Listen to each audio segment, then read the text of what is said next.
Bueno, en este video vamos a ver lo que es vectores y funciones, empezando primero por funciones. Primero, para entender lo que es una función, tenemos que definir lo que es una ecuación. Esta se define como una igualdad que contiene una o más variables o incógnitas. De este concepto se pueden derivar un montón de términos. Entre estos tenemos lo que es variable o incógnita, que es un elemento que puede tomar cualquier valor comprendido en un conjunto. Este se puede representar con una letra, X, Y, G, cualquier letra.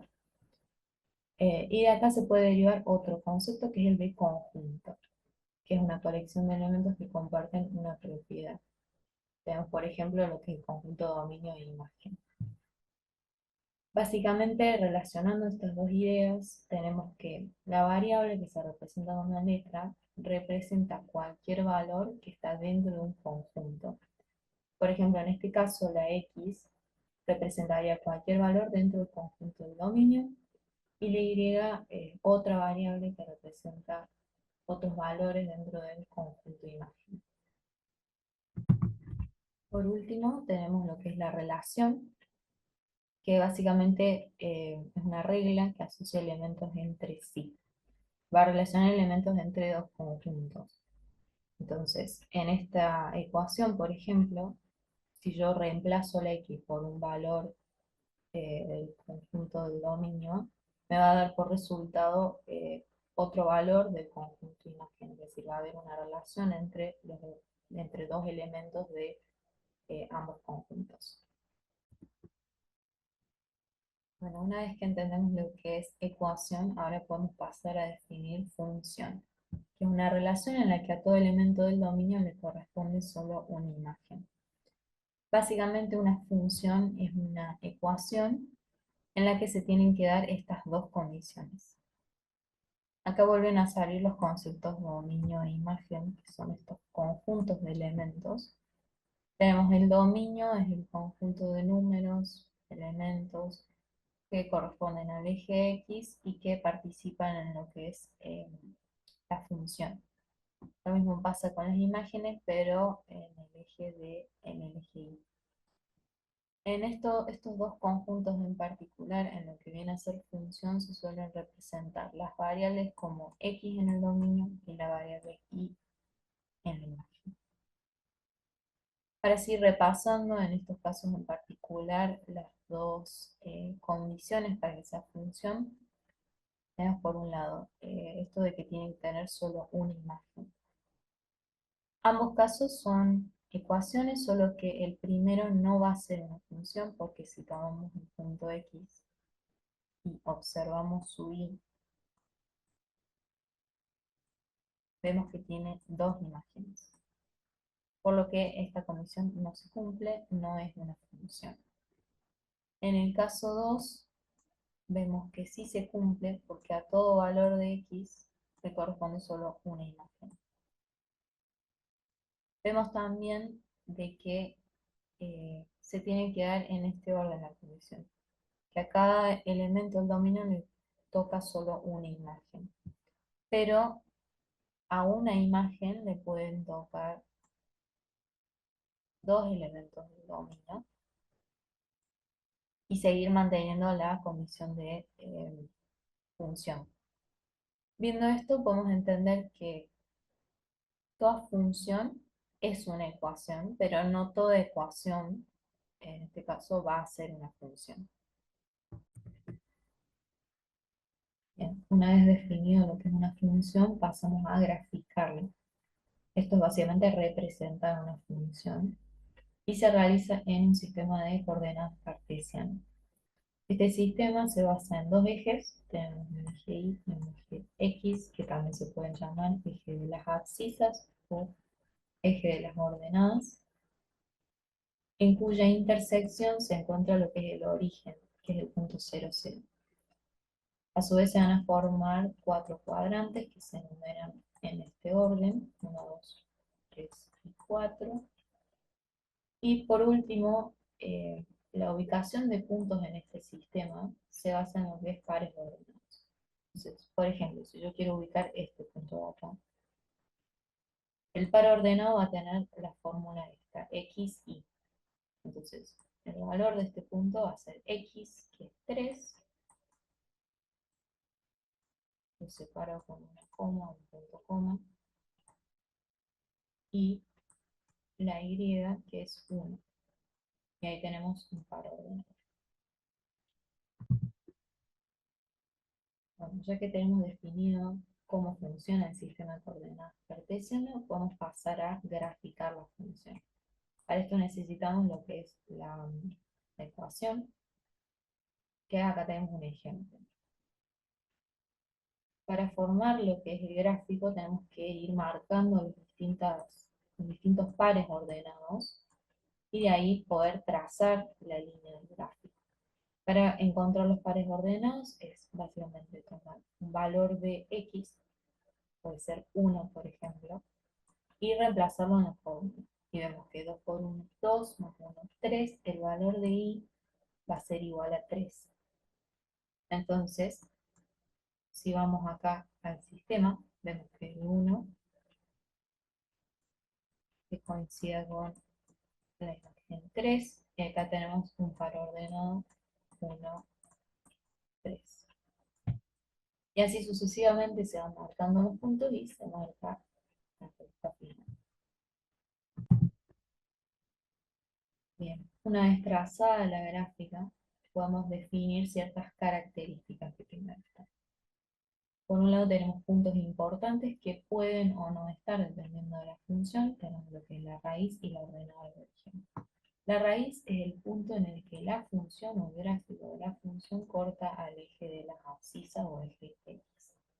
Mientras que la ordenada de origen es el punto de la función, es el punto en el que la función corta al eje Y o eje de las ordenadas. Como se puede observar en este punto, si uno revisa las coordenadas, tenemos el valor de x, que puede ser cualquiera, y la y siempre va a valer 0, como se puede observar. Y en este caso de la ordenada del origen tenemos un valor 0 en x, que coincide con el 0, y un valor de y que va a ser negativo en el origen. Y por último tenemos lo que es el dominio de imagen, que ya vimos, el conjunto dominio de imagen, que son grupos de elementos, que en este caso son todos los elementos del eje X que forman parte de la función. Entonces, todos estos elementos que tocan la función, serían básicamente. Y la imagen sería lo mismo, pero con el eje Y. Bien, ahora podemos pasar a definir los tipos de funciones que vemos en este ingreso. Bien, primero empezamos con lo que es la función lineal o función de primer grado. Va a tener esta forma gráfica, que es una línea recta básicamente, y la función va a ser i igual a mx más n. De acá tenemos lo que es n, es la ordenada al origen, de acá. Esto es porque, como dijimos, la ordenada al origen es un punto en el que corta al eje y, donde la x sí o sí va a ser 0. Entonces, en la función, si yo reemplazo x por 0, la m se me va a anular y me va a quedar n como el valor de y, que en este caso sería i igual a menos 1. Después tenemos lo que es la pendiente, que es la m, va a representar la inclinación que tenga la recta con respecto al eje x. Esto se puede observar también por medio de un ángulo entre estas dos rectas. La pendiente puede ser creciente, en el caso de que m sea positiva. Esto es de que a medida que avanzan, eh, aumentan los valores en x, van aumentando los valores en y también. En cambio, si es decreciente, porque m es menor a 0, es decir, negativo, como en este caso menos 3x menos 1, a medida que van aumentando los valores de x, los valores de y van disminuyendo. Después tenemos cuando la pendiente es igual a 0, no va a haber un ángulo de inclinación, sino que va a haber una recta paralela al eje x. También otra forma de ver a la pendiente es eh, calcular la tangente de este ángulo. Después, por último, tenemos lo que es el conjunto dominio e imagen, que en ambos casos son los reales. Porque estas rectas siguen hacia el infinito y se puede ver que todos los valores de x van a eh, tocar o formar parte de la función y todos los valores de y también, negativos, positivos.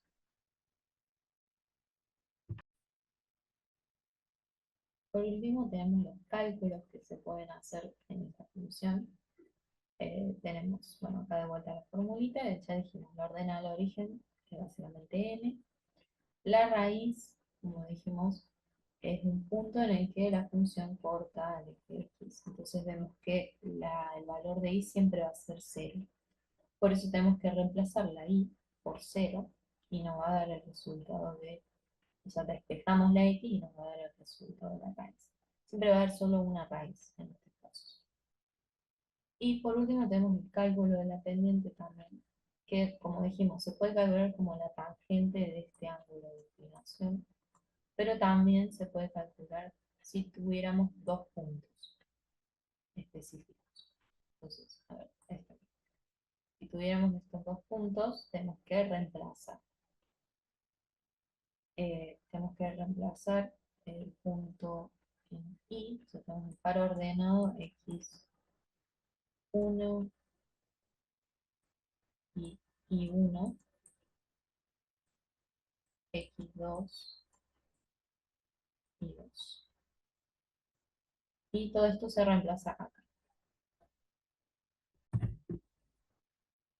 Bueno, ahora pasamos a relacionar dos funciones entre sí que se puede observar de forma gráfica y también desde sus pendientes. Tenemos por un lado dos funciones paralelas, son aquellas que comparten el mismo valor de pendiente. Por ejemplo, tenemos 3x y 3x acá también. Por otro lado, tenemos las perpendiculares, que son aquellas que forman un ángulo recto entre sí. Y se puede observar que la pendiente de una de ellas va a ser inversa y opuesta a la pendiente de la otra. Entonces, por ejemplo, tenemos 3 en la pendiente de esta recta y menos un tercio en la pendiente de la azul. Bien, ahora pasamos a la función cuadrática o función de segundo grado. La forma general del gráfico va a ser una parábola, que se puede encontrar de esta forma o al revés también. La fórmula general va a ser esta de acá arriba, y igual a ax al cuadrado más bx más c. A, b y c van a ser coeficientes.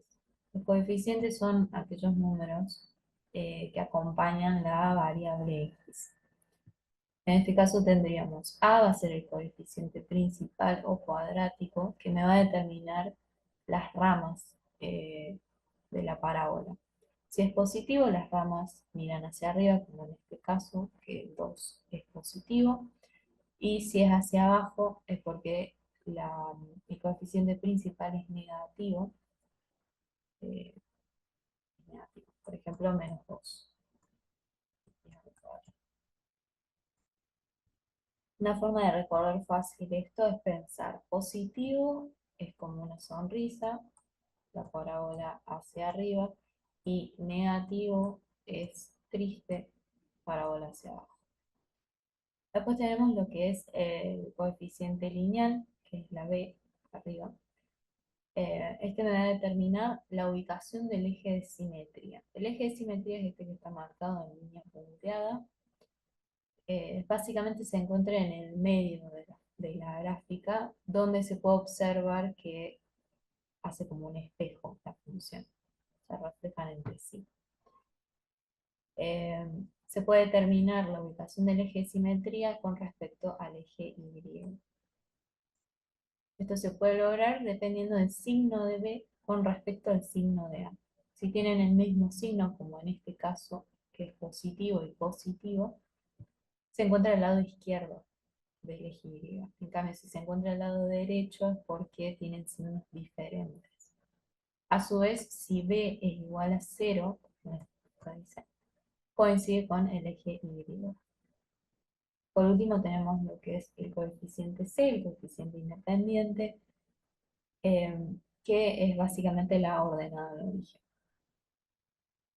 Bien, otros aspectos tenemos lo que es el vértice, que es el punto de acá, que coincide con el eje de simetría. Y por último, otros aspectos, el conjunto de dominios son todos los reales, porque bueno, la parábola sigue hasta el infinito y se puede ver que se toman todos los valores del eje X, mientras que la imagen puede variar dependiendo de dónde se encuentre el eje de el vértice y si es ramas hacia arriba o ramas hacia abajo. Bien, ahora seguimos con son los cálculos que se pueden lograr. Por un lado tenemos la ordenada al origen, que como ya dije antes, es la C, porque ya vimos que en la ordenada al origen, que es el punto donde se corta al eje Y, el valor de X va a ser 0. Entonces, si yo reemplazo 0 en las X, se me anulan estos y me queda solo la C. Bien. Por otro lado tenemos lo que es el vértice, que es este punto que marcamos acá. Se puede calcular la X del vértice de estas dos formas y después la Y del vértice es básicamente reemplazando la X del vértice en estos puntos y la Y me va a dar el resultado. Eh, una forma de acordarnos la fórmula fácilmente es esta primera de acá, es lo mismo que esta parte de acá, para que sea mucho más fácil acordarnos. Ya volviendo a esta formulita, sería la de Bhaskara, que es para lograr descubrir las dos raíces que tiene la función. Siempre va a tener dos raíces. eh, en el caso de que las ramas miren hacia arriba. Si las ramas miran hacia abajo y el vértice queda por debajo del eje X, obviamente no va a haber raíces, por ejemplo así.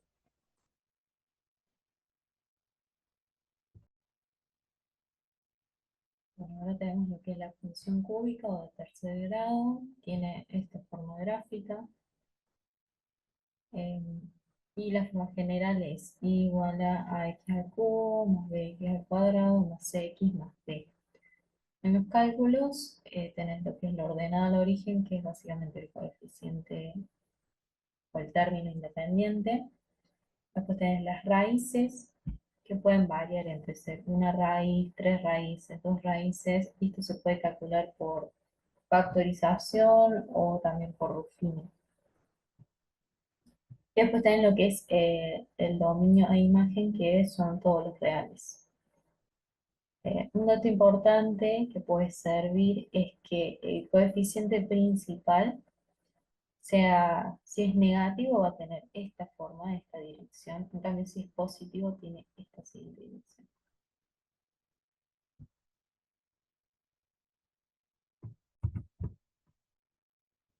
Bien, siguiente tenemos la función potencial que tiene esta fórmula, igual a x elevado a un número. Como vemos, tenemos la lineal, la cuadrática, la cúbica, esas son funciones potenciales también. Solo que, bueno, la lineal es x a la 1, cuadrática x a la 2, cúbica x a la 3. La forma, como se puede observar, varía dependiendo de a qué número se esté elevando la x. Ahora vemos la función exponencial, que como el nombre lo dice, la x pasa a ser un exponente en esta función, tomando esta forma, y igual a elevado a la x, donde a necesariamente tiene que ser un real positivo distinto de 1. A su vez, a nos va a determinar la pendiente de la gráfica. Si a toma valores mayores a 1, en este caso 2 elevado a la x, la pendiente va a ser creciente, y si es decreciente, a va a tomar valores entre 0 y 1, como en este caso 0,5 elevado a la x. Después tenemos la ordenada al origen, que siempre vale 1. Esto es porque en la ordenada al origen la x tiene que valer 0. Entonces, si yo reemplazo 0 por la x, No importa qué valor tome de A, el resultado me va a dar siempre 1. Después tenemos que no hay raíces, es más, tenemos la asíntota horizontal en el eje X. Asíntota horizontal se entiende por una recta a la cual la gráfica tiende a acercarse pero nunca llega a tocar. En este caso, en la función exponencial, la asíntota horizontal está sobre el eje X. Esto es porque no importa qué valores tome de X, ya sean positivos o negativos, los valores siempre me van a dar, los valores de Y siempre me van a dar positivos mayores a 0, sin contar el 0. Esto es porque si uno ve, no hay ninguna potencia que me pueda dar igual a 0, tomando en cuenta que A tiene que ser un número mayor a 0, positivo y distinto de 1. Por otro lado, no pueden ser negativos tampoco, porque tampoco no importa qué valor tome de X, ya sea negativo o positivo, también me va a seguir dando valores mayores a 0. Por ejemplo, si yo tomo, en este caso, una X negativa, vemos que me da positivo. Esto es porque si yo tomo la fórmula, la función 2 elevado a la menos 1, sabemos que el resultado va a ser la misma potencia positiva, pero del inverso. Entonces me sigue dando positivo, que en este caso es 0,5. Y por último tenemos lo que es el conjunto dominio y el conjunto imagen, que como se ve, el dominio incluye todos los reales. Esto sigue hasta el infinito, es el que ocupa todos los reales. En cambio, las imágenes son todos los reales mayores a 0, sin incluir el 0. Ahora vemos lo que es la función logarítmica. La forma general es y igual al logaritmo en base a de x. Para que se entienda mejor el gráfico, yo lo traduzco a eh, la potencia. Sí, la base a elevado a y me tiene que dar x. Entre las condiciones es lo mismo que en la exponencial, es decir, que a tiene que ser un real positivo distinto de 1. También me da la información de la pendiente de la misma forma que en la función exponencial, es decir, que va a ser creciente si es mayor a 1, en este caso logaritmo en base 2 de x, y decreciente si va entre 0 y 1, en este caso logaritmo en base 0,5 de x. Otros datos tenés la raíz, que siempre va a valer 1. Entonces, porque en la raíz la y siempre va a valer 0, y si yo reemplazo 0 en esta fórmula, x siempre va a dar 1.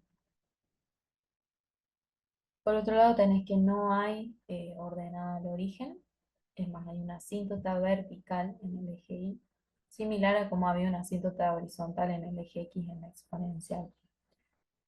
Esto es porque si uno observa matemáticamente, no puede ser, no puede tocar 0 porque en 0, en ordenado al origen, x tiene que valer 0 y no existe ninguna potencia que cumpla con esta condición y ningún valor de y que me pueda dar 0, ni tampoco negativos. ¿Bien? Por último tenemos lo que es los conjuntos dominio y conjunto imagen, que el dominio son todos los reales mayores de 0, sin incluir el 0, y las imágenes son todos los reales.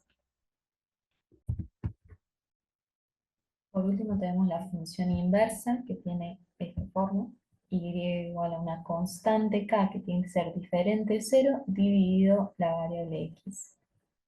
La forma gráfica es esta. Voy a tomar esta forma, ocupando los cuadrantes 2 y 4, en el caso de que k sea negativo, como en este caso menos 2 sobre x.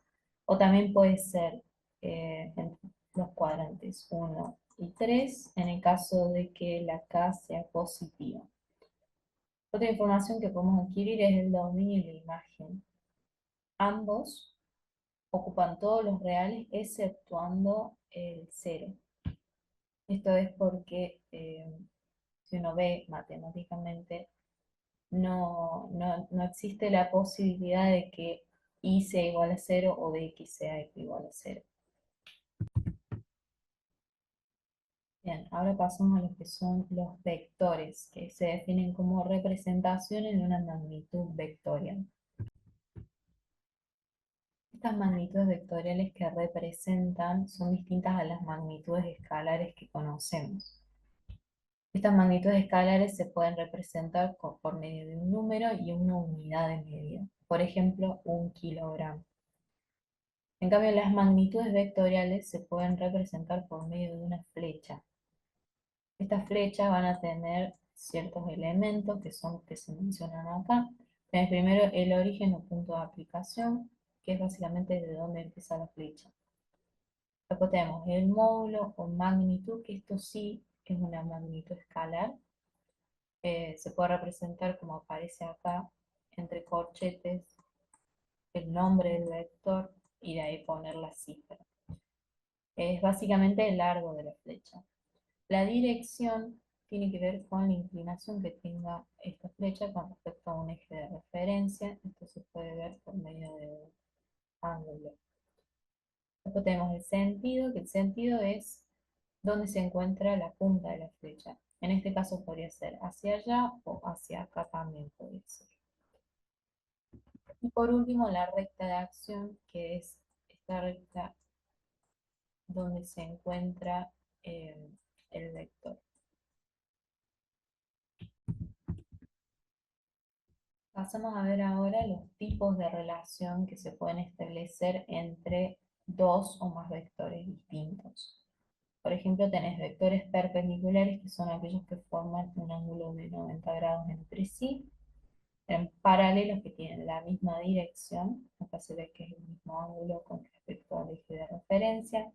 Los colineales son los que comparten la misma recta de acción. Y los concurrentes son los que comparten el mismo punto de aplicación u origen. Ahora pasamos a las operaciones que se pueden realizar con los vectores. Vemos primero lo que es suma. De la suma se pueden conseguir dos tipos de resultados: el resultado vectorial o el resultado escalar, dependiendo del método que se utilice y los datos que tengamos. En el caso de la magnitud vectorial tenemos dos formas: el método, método gráfico del polígono o método del paralelogramo. En el del polígono tenemos esta imagen acá, que es cuando tenemos más de dos vectores. Formamos una secuencia con los mismos, donde el final del primer vector coincide con el origen del segundo y así sucesivamente, manteniendo la dirección de todos. Una vez formada la secuencia, el final del último vector con el origen del primer vector me va a formar la resultante. Por otro lado tenemos el método del paralelogramo, que está representado acá. Tenemos que ubicar los vectores de forma concurrente, es decir, que compartan el mismo origen o punto de aplicación. Una vez colocados, se trazan dos rectas. Una recta que vaya a ser paralela a B y otra que sea paralela a A. Y en el punto de intersección entre estas dos rectas me va a formar la resultante final. Ahora pasamos a lo que es el resultado escalar. Tenemos dos opciones. Si los vectores son colineales, es decir, están sobre la misma recta de acción, que es lo que definimos antes, es mucho más fácil. Es básicamente tener las magnitudes de cada uno, por ejemplo, 4, 1, 3, y en base al sentido que tengan, saber si se restan o si se suman entre sí. En el caso de vemos 4 y 1. Como tienen sentidos opuestos, se restan entre sí y me queda 3. En este caso es lo mismo, como son sentidos opuestos, también me quedarían 2. Mientras tanto, cuando tienen el mismo módulo, como por ejemplo 4 y 3, se suman entre sí y me quedaría 7. Esos son los módulos de los vectores resultantes. Bien. Por último, si son vectores que tienen direcciones diferentes, se ubican con el mismo punto de origen para que sean concurrentes entre sí, y me va a formar un ángulo entre estos dos. Una vez que tengamos el ángulo, podemos calcular la magnitud de la resultante, que va a ser igual a esta fórmula de acá. Ahora pasamos a lo que es descomposición de un vector. Esto es que se divide en sus componentes.